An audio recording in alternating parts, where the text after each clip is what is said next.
Sikhism is the latest version of religion. It is only 550 year old. तो उसमें जब भी कोई नई चीज आती है, किसी पिछली चीज को कंडेम नहीं करती। जैसे किसी समय दिए से रोशनी होती थी, अब हमारे ऊपर बहुत अच्छी अच्छी लाइटें लगी हैं और इससे भी और ज्यादा चीजें जो डेवलप हो रही हैं। कहते हैं कि नथिंग इज इम्पॉसिबल। जो वर्ड इम्पॉसिबल कहते थे उनसे कब्रिस्तान भरे पड़े हैं, और वो चीजें जिनके लिए वो इम्पॉसिबल कहते थे वो आज सारे हम उनको यूज कर रहे हैं, इस्तेमाल हो रही हैं, और आगे के लिए भी हम इस पर और रिसर्च हो रही है।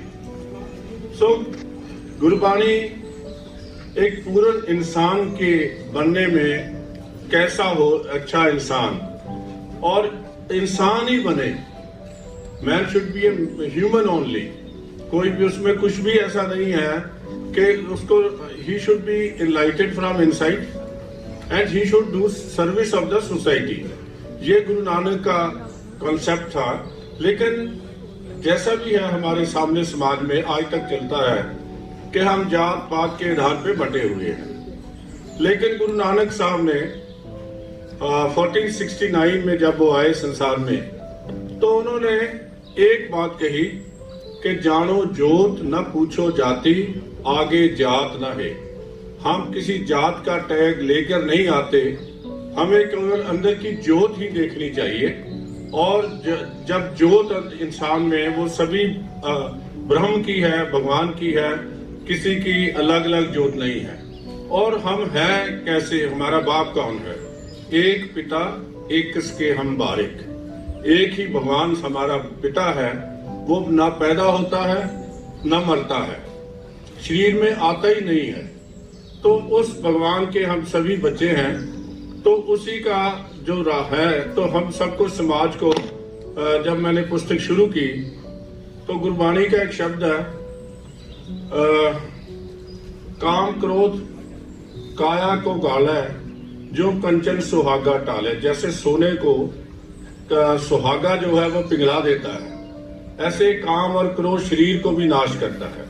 लेकिन भारत को नाश किया हमारी जाति पाति की व्यवस्था ने, हमारी जाति पाति की बांट ने। उसको कैसे फिर इकट्ठा किया जाए, ये गुरु नानक का संकल्प था। क्योंकि गुरु नानक जो आए हमारे साथ, अभी मैं घर में बैठा बात कर रहा था अपने पीए से कि जो गुरु नानक का चित्र है वो बिल्कुल गलत है। मेरी किताब पे भी जो बना है, तो उन्होंने तो इतनी लंबी यात्रा की, वो तो बहुत दुबले पतले होंगे।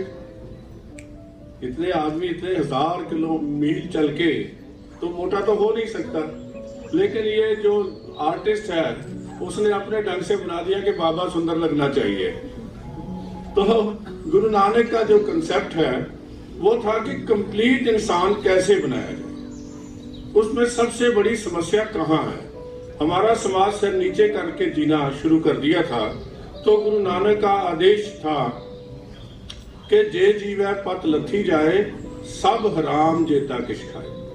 अगर हमारी इज्जत ही नहीं तो जीने का क्या फायदा? पंजाबी में कहते हैं दो पैर घट तुरना, तुरना मटक दे नाल। अरे कम चलना है लेकिन शान से चलना है। सो ये ऐसे जीवन को शान से जिया जाए, जीवन का पूर्ण आनंद माना जाए। इसमें कैसे प्राप्ति हो सकती है? क्योंकि this is a new concept. यहाँ कुछ भी छोड़ना नहीं है। You have to enjoy the life fully. कैसे? नानक सतगुर भेटिया पूरी होवे जुगत, हसंदिया खिलंदिया पहनंदिया खबंदिया विचे होवे मुक्त। हंसते खेलते खाते पीते पहनते कोई भी चीज छोड़ने वाली नहीं है, तो मुक्ति भी मिलेगी। लेकिन ये मुक्ति बातों से नहीं है, उसके आगे भी गुरु साहब ने रास्ता दिखाया है कि कैसे मिलेगी। तो उन्होंने लिखा, उद्यम करेंदिया जीव तू, कमाम दिया सुख पुंज, ध्यान दिया तू प्रभ मिल नानक उतरी चिंत। उद्यम करके मेहनत करके जीना चाहिए, कमा के खाना चाहिए, कमाई करके अपने पैसे अर्न करना चाहिए। ध्यान दिया तू प्रभ मिल, प्रभु का सिमरन करना चाहिए, चिंतन करना चाहिए, ज्ञान होना चाहिए और उसका मनन करना चाहिए, उसके बारे में ध्यान करना चाहिए। तो ऐसी चिंता का नाश हो जाता है। तो हमारे इस किताब में लिखने का मकसद क्या था? केवल ये था कि गुरु नानक का वो रूप दिखाया जाए जहां वो कहते हैं नीचा अंदर नीच जात, नीची हूं अत नीच, नानक तिन के संग साथ, वड्यों से के हरीस। उसी के नाम से लिखा है नानक तिन के संग साथ। मैं उनके साथी हूँ, हे भगवान मुझे उनका साथी बना जो सबसे गिरे हुए हैं समाज में, जिनको लोग दबे कुचले कहते हैं। ऐसे लोगों का साथ मुझे चाहिए। और ये लिखा कहाँ है? ये सबसे इंपॉर्टेंट है। दिस इज द थर्ड शब्द ऑफ गुरु ग्रंथ साहब। गुरु ग्रंथ साहब का पहला शब्द ये है, मोती का मंदिर उसरा रत्नी का होए चढ़ाओ। वह भगवान को आप प्राप्त नहीं कर सकते, उसकी इतनी किसी पैसे से नहीं मिल सकता, कुछ भी चीज उसको ऑफर करके आप भगवान को प्राप्त नहीं कर सकते। दूसरा है उसको बताने के, उसका मार्ग जो है वो गुरु बताता है। और तीसरी बात जो गुरु साहब ने अगले शब्द में लिखी है गुरु ग्रंथ साहब के अंक 15 में, वो यही है कि हे भगवान मुझे नीचे लोग नीचों का साथी बना दे। मुझे बड़ों का अमीरों का साथ नहीं चाहिए, मुझे उन लोगों का साथ नहीं चाहिए जिनके पास शक्ति है, मुझे उनका साथ चाहिए जो दबे कुचले हैं। और ये क्रांति जो आई इन दबे कुचले लोगों ने लाई। तो क्रांति कैसे हो? जो शब्द गुरु ग्रंथ साहब में अंकित है, मैंने इस पुस्तक में देने की कोशिश की है। जो सभी शब्द इस बात को, बड़ी अजीब किस्म, आप पढ़ोगे गुरु ग्रंथ साहब को तो आपको बहुत कुछ ऐसा लगेगा जैसा आपने पहले पढ़ा ना हो। गुरु नानक अपने आप को कहते हैं कि मैं तो गरीब आदमी हूं, मैं तो नीच हूं। लेकिन जब भगत कबीर जी, नामदेव जी, सदना जी या रविदास जी की वाणी को दर्ज करते हैं गुरु ग्रंथ साहब में, तो लिखते हैं वाणी भगत कबीर जियों की, उनके साथ जी लगा हुआ है जहां भी कहीं है। नानक तो अपने आप को नीचा कहता है, मूर्ख कहता है, अनपढ़ बोलता है, और कहीं भी नानक शब्द के साथ पूरे 6 गुरु से। क्या ऐसा करने से ये संभव हो सकता था? नहीं। गुरु नानक साहब ने आप ही अपने जीवन काल में ही लंगर की व्यवस्था शुरू की। और कुछ लोगों को मैं आपके ध्यान में ला दूं, Guru Nanak was one of the richest farmer. उनकी जो अपनी मालकी थी 15,000 एकड़ से ज्यादा थी, शायद 18,000 के करीब। लेकिन वो ऐसे महापुरुष थे, वो अपनी जमीन की तरफ गए नहीं। उन्होंने करतारपुर में, जिसे पंजाब में कहते हैं मंड दरिया के पास की जगह जो बिल्कुल ही उपजाऊ नहीं होती, वहां बैठ के उन्होंने खेती की और भोजन वो सब उगाते थे, सब्जियां और फसलें।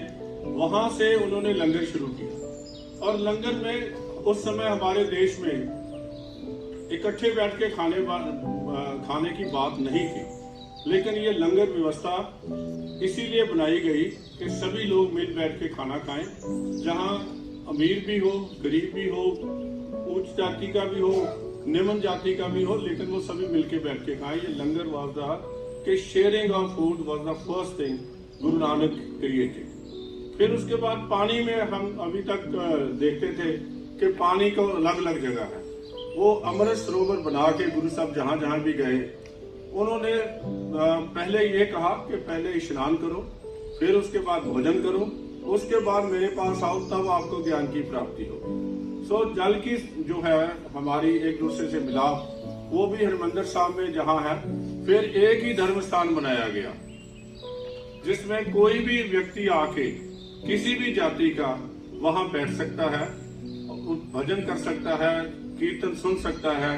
ये ऐसी व्यवस्था गुरु साहब ने की। लेकिन ये सभी करने के बावजूद अभी भी बाकी है काम। तो वो काम कैसे पूरा होगा? अभी भी बन बांट की बात चल रही थी। जब आप golden temple is the only religious place I think in the universe जहां आपको नीचे उतर के जाना पड़ता है। जब आप बाहर से निकलते हैं तो आपको नीचे जाना पड़ता है, या ऊपर नहीं चढ़ना पड़ता। सीढ़ियां नहीं है ऊपर को, नीचे जाने के लिए है, जहां आपको लगे कि मैं किसी जगह नीचे जा रहा हूं। तो जब आप निम्रता के साथ जाते हो, नीची जगह बैठते हो, तो तब आपको कुछ ना कुछ लगता है कि मैं कुछ ज्ञान लेने के लिए जा रहा हूँ। सो गुरु साहब ने अंतिम जो गुरु नानक का 10वां रूप था, उसने कहा अभी भी कोई कमी बाकी रही। तो उन्होंने क्या किया, उन्होंने कहा आज से जो खालसा बनता है उसको कहा कि आज से आपके बाप का नाम गोविंद सिंह होगा, माता का नाम साहिब कौर होगा और रहने वाले आप अनंतपुर साहब के हो। सो अगर एक बाप के बच्चों की, एक माँ के बच्चों की क्या अलग अलग जाति हो सकती है? सोचिए, नहीं हो सकती। So it is a casteless society created with a mission कि हम सभी अच्छे इंसान बने और समाज की सेवा में आए, क्योंकि गुरु साहब ने कहा कि हमारे अंदर का दीवा जो है, दिया है, वो बुझता है। हमारे तो अंदर ही लाइट नहीं है, हम बाहर दिए जलाते हैं, कहते हैं कि बाहर जाओगे तो बहुत रोशनी होगी, लेकिन अंदर तो अंधेरा है। अंदर का अंधेरा कैसे दूर किया जाए, ये गुरु नानक ने बताया है कि पहले तो धर्म ग्रंथों का ज्ञान होना चाहिए। और धर्म वेद कतेब जो है, जैसे धर्म ग्रंथ है, सभी अच्छे हैं, कोई भी धर्म ग्रंथ बुरा नहीं है। ये ऐसा लिखा है, गुण गीता रोज बखानी है, गीता के गुणों की रोज चर्चा होनी चाहिए। लेकिन ऐसा क्या हम करते हैं? हम तो कहते हैं कि मेरा धर्म बहुत अच्छा है और दूसरे का हमसे नीचे है। धर्म तो सभी एक बराबर है। धर्म की परिभाषा भी गुरु ग्रंथ साहब में अंकित है, सगल धर्म में शेष धर्म, हर को नाम जप निर्मल कर। भगवान का नाम लो, नाम भगवान का कोई भी ले लो, ये उस पर लिखा नहीं कि यही नाम आपने लेना है। तो उससे लेकर अच्छे काम जो है वो जरूर होने चाहिए। तो ये दिया जो आपका जलने वाला है, इसके लिए आप अंदर की जरा विचार करिए। जो धर्म ग्रंथ आप पढ़ते हो, क्या आप सच बोलते हो? हमारे तरफ गुरबाणी, जब सिखों का कई जगह समागम होता है, यहाँ तो मुझे कोई पगड़ी वाला नजर नहीं आया, तो हम जो बात वहाँ करते हैं कि हम अपने अंदर की जो है सोच देखो, क्या हम गुरु के रास्ते पे चल रहे हैं? क्या हमने जो सही हमारे गुरुओं का आदेश है उसको हमने पालना की है? मुझे बताया गया था कि कई बार हेल्थ के बारे में भी पूछेंगे, बात हो सकती है। तो गुरुओं ने तो कहा कि बीमारी आज से 500 साल पहले, गुरु नानक साहब ने 550 साल पहले अंकित किया है कि आदमी शरीर की बीमारी प्रकट होती है, लेकिन आदमी जो है पहले दिमागी तौर से बीमार होता है, मेंटली बीमार होता है। अब साइंस कह रही है वो क्यों बीमार है, उसके उन्होंने कारण भी लिखा कि मौत का डर है, माया की भूख है, और जो है हमारी कुदरत से दूरी है, जिसको हम आगे से आगे बढ़ा रहे हैं। जब तक नेचर से दूर चले जाएंगे तो बीमार होंगे। मौत का डर हमें हमेशा बीमार करता रहेगा, और पैसे इकट्ठे करने के लिए हम कोई ना कोई गलत रास्ता बनाएंगे। और दवाई तब तक ही काम आएगी जब तक शरीर जिंदा है। तो गुरु साहब कहते हैं कि भाई मरने के बाद शरीर तो यही रहता है। अब आप शरीर को ठीक कर दीजिए, इसको लगाइए 150 इंजेक्शन, इसको दीजिए दवाई, हाँ जी, तो क्या ये चलना शुरू कर देगा? क्या ये बोलना शुरू कर देगा? तो इसकी किसको जरूरत है? दवाई की, दिमाग को जरूरत है। जो आपको मेंटल सिकनेस है वो दूर होनी चाहिए। उसको भी कैसे हो सकता है? उसको भी ठीक किया जा सकता है कि अपने जीवन में वो उन्होंने चैलेंज किया है कि भाई अगर तू इतना बड़ा वैद है तो ये शरीर पड़ा है तेरे को, इसको ठीक कर दे। ये तो तब तक शरीर है कि जब तक इसमें इंसान है, जब तक इसमें सांस चलती है। जब सांस बंद हो गई तो मिट्टी की ढेरी है, इसको चाहे कुछ भी करो, आप कहीं भी यूज करो। सो गुरबाणी का जो नया सिद्धांत है वो लोगों को जोड़ने के लिए है, ऊंच नीच का जो डिफरेंस है उसको खत्म करने के लिए है, इंसान को पूर्ण इंसान बनाने के लिए है। और सभी इसमें किसी तरह की कोई धर्म की, कोई जाति की बात नहीं है। जहां गुरु ग्रंथ साहब के लेखक 35 हैं, उनमें से 8 लोग वो हैं जो निम्न जाति को, हमारी जो वर्ण बांट में मानते हैं निम्न जाति, उसमें से थे। और मैंने इस पुस्तक में कम से कम 100 से ज्यादा उन लोगों को का जीवन के बारे में लिखा है जिन्होंने गुरु साहब के हुक्म पे अपना जीवन निछावर और उनके लिए काम किया। और बड़ी विडम्बना हैरानी की बात होगी, जब खालसा पंथ के लिए गुरु साहब ने सिर मांगा तो 4 जो है वो गरीब भाईचारे के लोग उठ के आए, जो स्वर्ण जाति से के धर्म तो गरीबों के लिए है। ये गुरु नानक का जैसा विचार था कि बिना जाति पाति वाले समाज की सृजना करनी और ऐसे समाज की सृजना करनी जहाँ केवल प्यार हो, जहाँ केवल भाईचारा हो। और क्योंकि गुरबाणी का सिंपल सिद्धांत है, साच कहो सुन ले सभै, जिन प्रेम कियो तिन ही प्राप्त पायो। जो प्रेम करता है उसी को भगवान मिलता है, और प्रेम जो है सभी को करना चाहिए। ये हमारा जिंदगी का असूल है। A casteless society serving the humanity is Sikhism, जिसके लिए गुरु साहब का जो प्रयास था। लेकिन हम इसको आगे ले जा सके या नहीं ले जा सके, ये हमें विचारना होगा।